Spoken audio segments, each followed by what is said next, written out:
ఎగిరి కాస్త కింద పడింది. పడగానే ద్రోణాచార్యుడు హెచ్చరించాడు, ఎవడో వ్యూహాన్ని భేదించమని వచ్చాడు, తస్మాత్ జాగ్రత్త జాగ్రత్త జాగ్రత్త అని కౌరవ సైనికుల్ని కౌరవుల్ని హెచ్చరించాడు ద్రోణాచార్యుడు. మొట్టమొదటి ద్వారములో ఉన్నాడు సైంధవుడు. చూశాడు, ఎవరి దుర్మధాంగ కామాంధ సైంధవా, అరణ్యవాస కాలంలో మా అమ్మ ద్రౌపది దేవిని కోరుకున్న పరమ నీచుడా, మా అమ్మనికి ఏమవుతుందిరా, శోధన అవుతుంది. మా మేనత్త భర్తని నీవు ఎలా కోరుకున్నావురా మా అమ్మని నీచ కామంతుడా, ఓరి మానవ పశువ.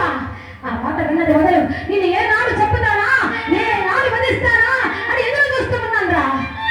ఇంతకాలానికి నా చేసిక్కావు, నాకు తొలిగావు అని సైంధవుడు మీదికి మురికి అనేక బాణాలు వేసి సైంధవుని ఓడించి సైంధవుని జయించి సైంధవుని తెగటార్చి ఒక్కసారి సారథి పోయి రెండవ ద్వారం వద్ద కరథవా అన్నాడు.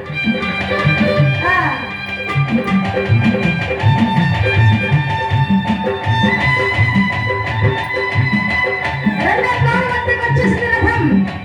రెండవ ద్వారంలో ఉన్న ద్రోణాచార్య కొడుక్కి సహాయంగా, కుమారునికి సహాయంగా, అభిమన్యునికి సహాయంగా ధర్మ భీమ నకుల సహదేవులు లోపలికి రావడానికి ప్రయత్నించారు.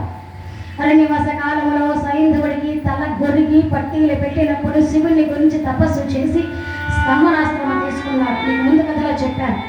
ఆ స్తంభనాస్త్రం ఈనాడు ధర్మ భీమ నకుల సహదేవులు ఎవరికి లోపలికి రానికుండా ఆ బాణాన్ని వేసేసారు. ఒక్కసారి శివుడి యొక్క ధాటికి, శివుడి యొక్క అస్త్ర ధాటికి ఎత్తిన అడుగు ముందుకు వేయలేక ధర్మ భీమ నకుల సహదేవులు శిబిరాలు చేరిపోయారు.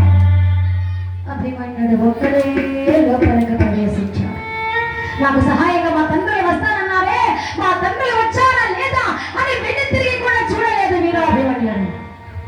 ఏమండి, అభిమన్యుడు ఒక్కడే లోపలికి దూరేశారు. ఎత్తిన అడుగు ముందుకు వేయలేక ఆ నలుగురు శిబిరాలు చేరిపోయారు. అభిమన్యుడు ఒక్కడే లోపలికి దూరేశాడు. గురువరి ద్రోణాచార్య ఒక్కరామో ఆజ్ఞయుడు అక్కలాపో ప్రేముడి గురువరాజ ఒక్కరామో ఏమిస్తాను ఒక్కరాన్ని ఆజ్ఞవండి. మా నాన్నగారే కాని వచ్చి ఉంటే నీ కాళ్ళు పట్టుకొని ప్రాధాన్యపడేవాడు. మా నాన్నగారి గురువు మీరు అయినా మా పెద్దనాన్న ధర్మరాజును బంధించి రారాజు గారికి అప్పగిస్తానని ప్రతిజ్ఞలు చేసి పద్మవ్యూహాలు పన్నుతారా గురువర్యా? అనే దుర్యోధని ఓడించి, అనే దుర్యోధని జయించి, అనే దుర్యోధని బంధించి తీసుకుని వెళ్ళి మా పెద్దనాన్న గారి పాదాల మీద పడవేస్తాను కాదుగో అని ఒక్కసారి ద్రోణాచార్య మీద ఊరికి శర వర్షాలు వేసి ద్రోణాచార్యని ఓడించాడు. కృపాచార్యని జయించాడు. శకుని తరిమి తరిమి తరిమి కొట్టాడు. మాయురే మామ మాయురే మామ రూపుడు వింటే చాలరా మామ అని ఒక్కసారి శకుని భయపడిపోయి పరిగెత్తి పారిపోతున్నాడు. శకుని అభిమన్యుడు చూశాడు. ఒరే శకుని, మాయురే మామ మాయురే మామ అంటే మాయా జూరం అనుకున్నావరా, యుద్ధ భూమి అంటే ఆగో అని శకుని తరిమి తరిమి తరిమి తరిమి కొట్టాడు. దుశ్శాసన మీదికి ఊరెక్కాడు. ఓరి దుర్మధాంగ దుశ్శాసన నీచాధమా, ఎన్నాళ్ళకి నా చేతికెవరా చిక్కితి మీరు పాపి చెతికి నాళ్ళకిదే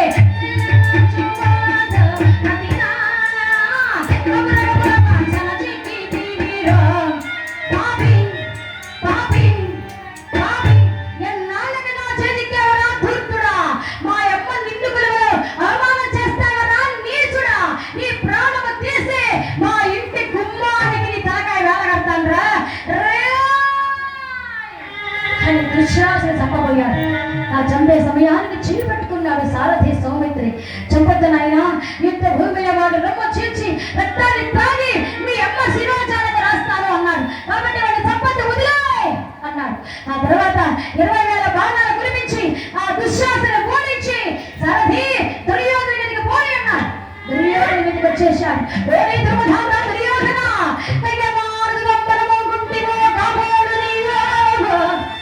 యుద్ధం అంటే జూదం అనుకున్నావరా? మాయురే మామ మాయురే మామ అని నీ మామ అంటూ ఉంటే పాండవుల జూదముల ఓటమి అనుకున్నావరా?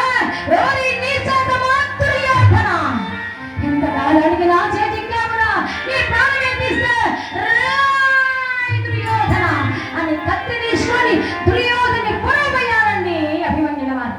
వెంటనే సారథి సౌమిత్రి చేపట్టుకున్నాడు. చంపద్దునైనా వాడి ప్రాణము తీయద్దు, మీ పెదనాన్న భీముడు కురుక్షేత్రముల ఊరుములు వెనక్కి ప్రతిజ్ఞ చేశాడు. ఆ ప్రతిజ్ఞ కాస్త భంగం కానికుండా వదిలే అన్నాడు. దుర్యోధని ఓడించి దుర్యోధని జయించి అని దుర్యోధని తోసేస్తే తిరిగి చూడకుండా పరిగెట్టాడు దుర్యోధనుడు. ఓయమ్మ ఊపురుంది సార్లే అనుకున్నా. ఆ తర్వాత కర్ణుడి వీధికి మురిగాడు. చూశాడు కర్ణుడు, శభాష్ అభిమన్యుడు, ఆరుగురు వీరుల ఓడించి నా వద్దకు వచ్చేసాడు. నువ్వు చాలా గొప్పగా, చాలా మంచివాడివి అని అంటూ ఉండగా దుర్యోధని కొడుకు లక్ష్మణ కుమారుడు అడ్డుపడ్డాడు. వెంటనే లక్ష్మణ కుమారుడికి శిరస్సు ఖండించి వేశాడు. లక్ష్మణ కుమారుడికి శిరస్సు తెగే దుర్యోధన మహారాజు చేతిలో పడింది. ఎవరిది తల అనుకున్నాడు దుర్యోధనుడు. ఆఖరికి తన కొడుకుదే అనుకున్నాడు. ఆ లక్ష్మణమూర్తి శిరస్సు చూసి ఏడ్చాడు దుర్యోధనుడు. ఓ అభిమన్యు, నా కొడుకు కంఠాన్ని కింద పడేశావు. సూర్యాస్తమయ్యే లోప నీ కంఠాన్ని కింద పడవేయకుండా ఉంటే నేను దుర్యోధన చక్రవర్తినే కాదు అని శపథాన్ని చేశాడు. చేస్తూ ఉండగా ఎదురు చూస్తూ ఉన్నాడు. కర్ణుడు మీదికి ఉరికారండి అభిమన్యుల వారు. కర్ణుడి శరవర్షాలు వేసి కర్ణుని కూడా ఓడించి కర్ణుని కూడా జయించి లోపలికి దూరేశాడు వీరాభిమన్యుడు. కళ్ళతికి పడిపోతున్నాయి, రథాలు ఇరిగి పడిపోతున్నాయి, ఇక గుర్రాలు కూలి పడిపోతున్నాయి, కాళ్ళు విరిగి పడిపోతున్నాయి. ఒక్కొక్క తల పెట్టాలి పెట్టాలి పెట్టాలి పెట్టాలి అని విరుద్ధ వేస్తున్నాడు వీరాభిమన్యుడు. పెద్ద ఏనుగుల కెక్కరిస్తున్నాడు, పులిలాగా అందిస్తున్నాడు. సమయ సముద్రంలో భంగి నిండికి పొంగి మసల కలిసి మత్యండిన మార్తాండుని పగిదే చేస్తున్నాడు వీరాభిమన్యుడు. వీరమణి వారికి చాక్షుషి విద్య తెలుసు. ఆ విద్య ఏమిటంటే ఒక్కసారి మాయ చేస్తే అందరూ అభిమన్యులు అయిపోతారు కురుక్షేత్రంలో. అట్లా అందరూ అభిమన్యులుగా మార్చేశారు. ఒకరి కంటికి ఒకరు అభిమన్యులుగా కనిపిస్తున్నారు కురుక్షేత్రంలో. ఆ సమయంలో అదిగో అభిమన్యుడు, ఇదిగో అభిమన్యుడు, ఇదిగో అభిమన్యుడు అని కత్తులు తీసుకుని ఒక్కొక్కరు పొడుచుకొని చచ్చిపోతూ ఉన్నారు. అనేక మంది శవాల గొట్టలు గొట్టలు గొట్టలు పడిపోతున్నాయి. ఏమండి, రక్తము కాలువలై ప్రవహిస్తున్నది. అటువంటి భయంకరంగా సముద్రోత్సాహుడే విజయోత్సాహుడే కురువంశ శౌర్యధ్యేయుడై వీరాభిమన్యుడు భయంకరంగా సమరాన్ని కావిస్తూ ఉన్నాడు. సమయంలో ఎక్కడో సమసప్తకులతో సమరాన్ని చేస్తూ ఉండేటువంటి శ్రీకృష్ణుడు పంచ దుష్ట శక్తుల్ని పంపించాడు.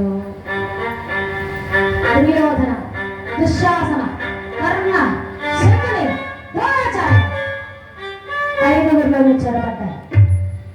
ఇక వీళ్ళని మంచిగా సాధించలే, మంచిగా వీళ్ళని చెప్పలేం.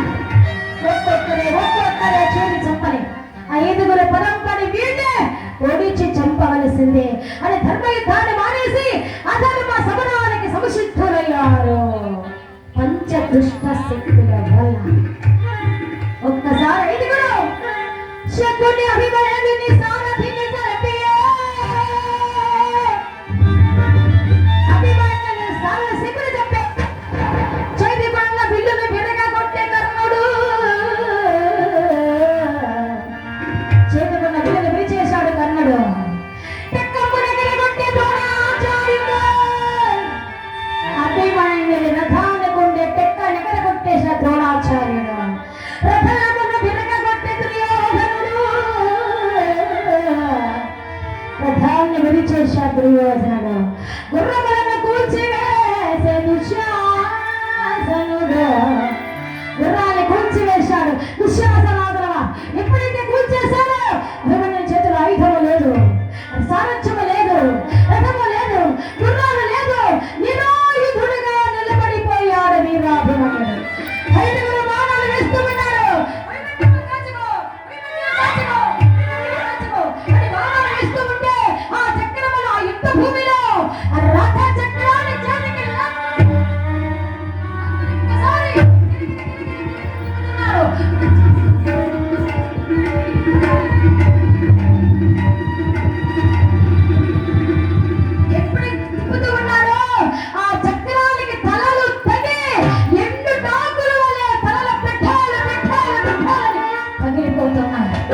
అవి తాటికాయలు అనుకున్నారు, కాదు మనుషుల తలలు. తలకాయలవి అలా తెగి పడిపోతూ ఉన్నాయి. ఆ సమయంలో చూస్తూ ఉండగా వెనుక బాటగా వచ్చాడు శకుని. కత్తి తీసుకొని